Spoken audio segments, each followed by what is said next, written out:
Assalamualaikum warahmatullahi wabarakatuh. Saya Eka Rahmatullah, salah satu mahasiswa dari Universitas Riau dengan prodi Teknik Informatika, akan menjelaskan sedikit tentang use case diagram dan activity diagram. Sebelumnya, pertama kita harus mengetahui apa itu use diagram. Nah, use case diagram adalah salah satu dari berbagai jenis diagram UML atau Unified Modeling Language. Nah, UML di sini maksudnya adalah sebuah pemodelan untuk membuat sebuah aplikasi, di mana ini merupakan gambaran bagaimana kita akan membuat sebuah aplikasi nantinya. Nah, use case ini menggambarkan hubungan interaksi antara sistem dan aktor. Use case dapat mendeskripsikan tipe interaksi antara si pengguna sistem dengan sistemnya. Diagram dapat simbol-simbol yang harus diketahui sebagai berikut. Yang pertama yaitu aktor.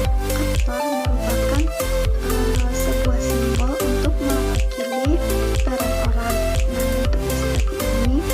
Yang kedua, terdapat use case sendiri yang mana berfungsi untuk interaksi antara si sistem dengan aktor.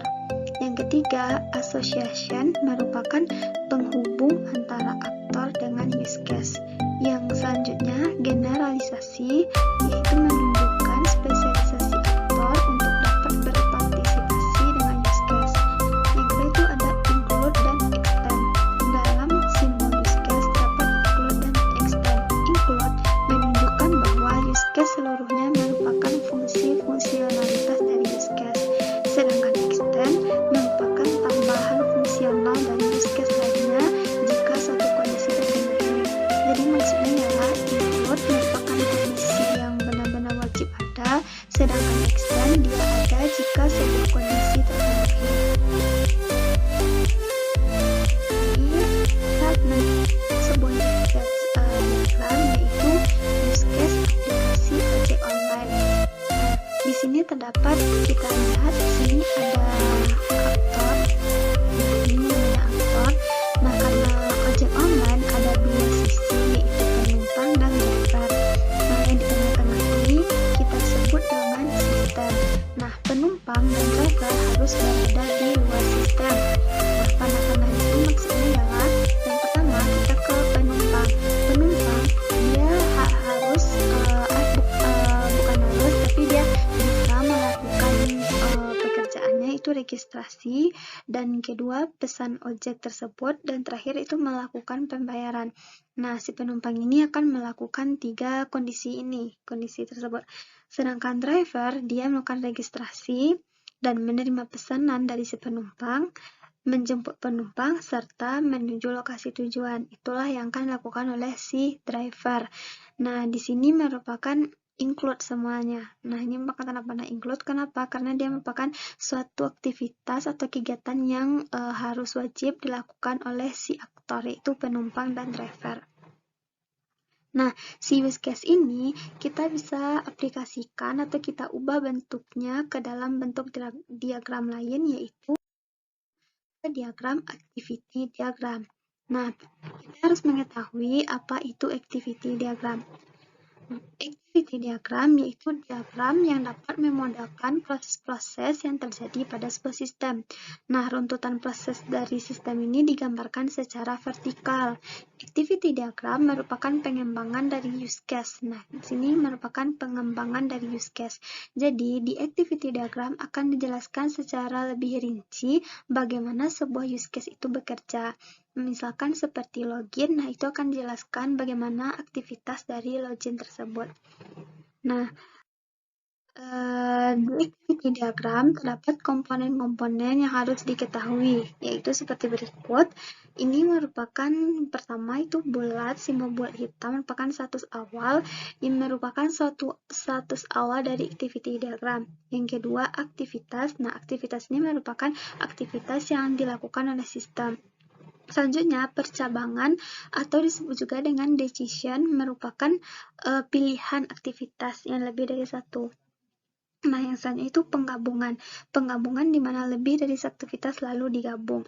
Yang kemudian, status akhir merupakan steps akhir yang dilakukan oleh sistem atau akhir dari aktivitas itu sendiri. Dan yang terakhir itu swimlane merupakan tempat pemisahan organisasi yang bertanggung jawab terhadap aktivitas yang terjadi. Untuk lebih pahamnya, kita akan melihat contoh berikut, yaitu activity diagram dari use case diagram aplikasi ojek online sebelumnya. Nah, di sini terdapat 3 swimlane, yaitu penumpang, sistem aplikasi, dan si driver. Nah, yang pertama, kita akan melakukan status awal. Nah, ini merupakan status awal. Si penumpang akan membuka aplikasi Gojek. Nah, setelah dia membuka aplikasi Gojek, si sistem aplikasi akan menampilkan tampilan login. Setelah itu, si penumpang akan mengisi password untuk login atau login dengan Google.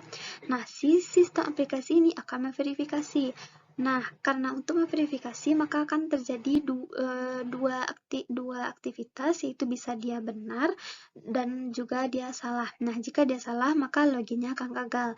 Nah, jika dia password yang diisikan benar, maka si user akan login.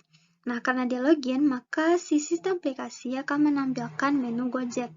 Nah, setelah itu si penumpang akan memilih tujuan lokasi yang akan dituju serta mencantumkan lokasi dia saat ini. Kemudian di sistem aplikasi akan tampil lokasi tersebut.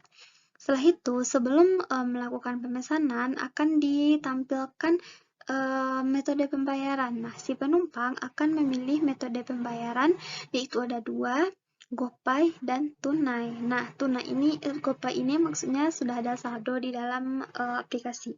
Nah, selanjutnya memesan pesanan. Kemudian si sistem aplikasi akan mencari driver terdekat. Nah, jika sudah terdeteksi, maka si driver akan muncul pesanan ke dia kan. Nah, setelah itu si driver akan mengkonfirmasi pesanan ini. Nah, di si penumpang akan diterima konfirmasi atau mendapatkan driver.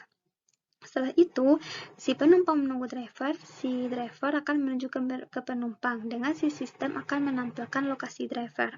Nah, setelah itu, si sistem aplikasi akan menampilkan dalam pengantaran penumpang. Nah, si driver akan mengantarkan penumpang akan sampai tujuan, kemudian penumpang akan melakukan pembayaran. Nah, setelah melakukan pembayaran, si driver akan mengkonfirmasinya. Nah, selanjutnya setelah pengantaran selesai akan muncul beri rating atau penilaian kepada si driver. Nah, biasanya itu dalam bentuk bintang 1-5. Nah, kemudian driver akan menerimanya. Nah, pada saat inilah aplikasi ini selesai dalam prosesnya, itu ditandai dengan simbol ini. Nah, itulah sedikit penjelasan tentang use case diagram dan activity diagram. Jika ada salah dan kurang, saya mohon maaf. Kritik dan saran akan saya terima di bawah ini. Assalamualaikum warahmatullahi wabarakatuh.